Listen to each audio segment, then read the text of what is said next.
Hello everyone, কেমন আছো সবাই? সবাই ভালো আছো।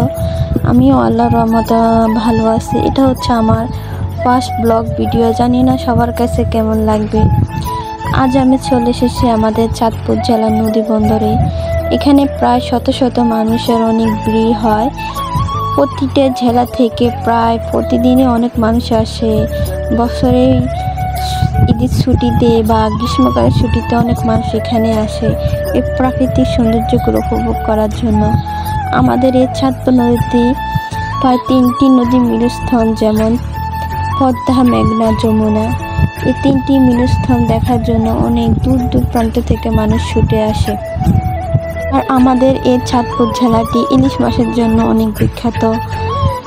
ইলিশ মাছের স্বাদ যেন অতুলনীয়। আচ্ছা, আজ এটুকুই, জানি না কেমন হয়েছে। যদি খারাপ লেগে থাকে তাহলে দয়া করে ক্ষমা দৃষ্টিতে দেখবেন। সবাই ভালো থাকবেন। আল্লাহ হাফেজ।